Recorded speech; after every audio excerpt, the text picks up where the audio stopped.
We're at the beginning of the beginning, okay? For all of us that lived through 2000, this was 4 years of sheer hell and a grind. Now we have $30 trillion that we have to work through the economy, a recession we have to overcome, a war we need to end, and people all of a sudden assume that 2 or 3 rate hikes and 5 or 6 months of headlines are enough. It's going to take 3 years probably of the slow, meticulous, running off of money, not reintroducing new money. That may mean the bottom doesn't happen for another 18 months. So I think we're in for a lot of choppy market action. I don't understand why anybody would give up their liquidity in this moment right now. Why would you? Why would I give up $100 million of cash in my bank account? I would not do that right now. The thing that you have to do before you talk about what is happening now, I think it's probably useful to go back, and you have to really start at the end of the great financial crisis. And the reason is there was a bunch of people coming out of the GFC who confused what the US government and some European governments were doing. At the time, there was the risk of a huge financial contagion. And so the US stepped in and the Federal Reserve started to use their balance sheet to buy toxic assets, right? And the ECB did that, and I think Japan did that as well. Anyways, a bunch of banks did it. A bunch of governments did it. And then there was this body of pseudoscientific economists who coined this thing called modern monetary theory, which basically said, hey, you can keep printing money and introducing it into the economy to smooth things out and to actually drive long-term growth. And it turns out that a bunch of government officials fell for it. And if you fast forward to 2022, so 14 years later, governments around the world had printed something to the tune of about 35 odd trillion dollars of money into the economy that should have never been there. So the thing to remember is we have not necessarily just been obfuscating true supply demand in the last 6 or 8 months when we've been talking about a recession or inflation. We've been actually doing it since 2008. It's just that it's been building up in the system. So one of the things that we have to realize is that all of that money somehow needs to get destroyed in some way, shape, or form if the true economic equilibrium is meant to be found. What is true supply? What is true demand in the absence of government sloshing money around, trying to prop up things that should not be propped up, or buying votes, or all the grifts that these folks have engaged in the last decade and a half have to get undone. So that's the backdrop.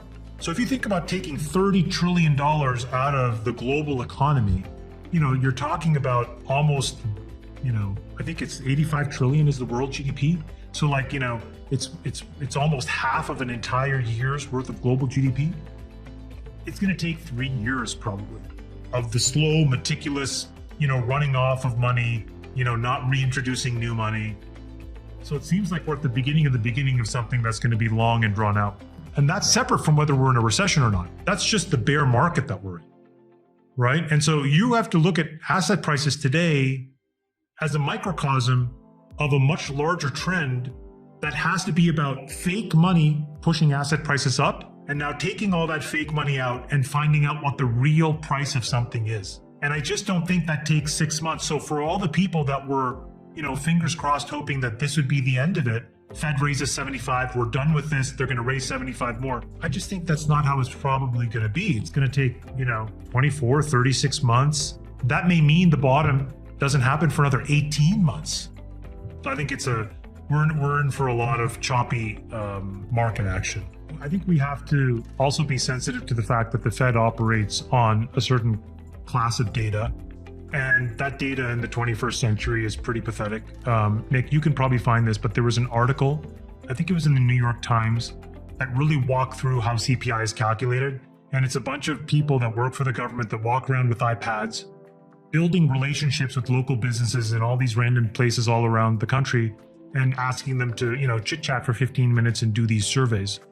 Now, you would have thought that in 2023 or 2022, what the government would have said to, Visa, MasterCard, American Express, all the payment rails, the banks, and Stripe is, send me a feed in the following structured way so that I can actually have an absolute precise sense of inflation, because inflation really only occurs when a good or a service trades hands for money, right? And you calculate what did that thing trade at the day before and what does it trade for today. So you could get an absolute precise sense of it. Instead, we do this random sampling thing. If you read this article, your takeaway will be, oh my God, this is very rickety, and it drives an enormous hammer that we use to try to manage the economy. That's the first thing.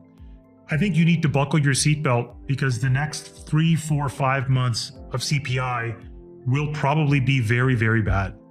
7, 8, 9%. Why? There are a handful of components that have gotten completely runaway. Number one, the biggest one is rent. And so rent works on a 3-month lag. We're going to reintroduce what the true owner's equivalent rent is into CPI. So we can already forecast that CPI going up.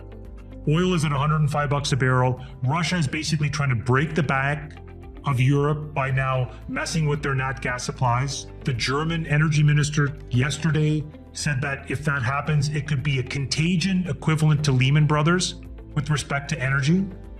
When you play all of these things out, what you have is, unfortunately, rampant runaway costs that really have no mechanism to get back in check in the absence of some real governmental changes. Our policy on this Ukraine-Russia war, how we intend to sort of work or cooperate or fight with China, all of these things have to get solved. So in the absence of that, prices are going to continue to go up.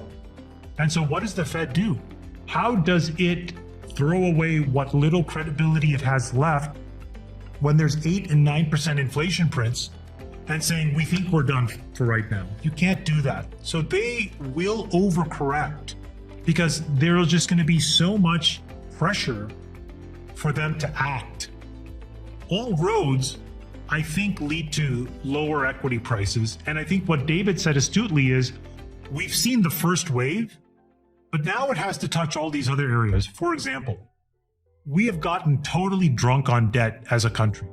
One of the most obvious places where we've been serving alcohol far too late into the night is in the financing of all these private equity leverage buyouts. Dangerous. These are sketchy companies that are sort of like, teetering on insolvency at times, where private equity comes in, levers up the balance sheet with debt.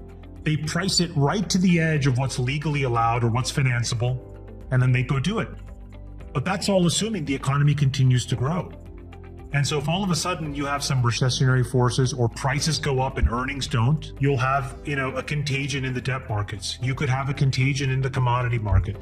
So we're dealing with some really tough boundary conditions. I mean, real estate. Most Americans have most of their net worth tied up in real estate. Yeah. And if we see a 30% correction in real estate, it could be a real problem, particularly with rising interest rates, inability to refinance. We're at the beginning of something that just fundamentally has to take some amount of time to work its way through the system. And so I don't understand why anybody would give up their liquidity in this moment right now. Why would you? Why would I give up $100 million of cash in my bank account? I would not do that right now.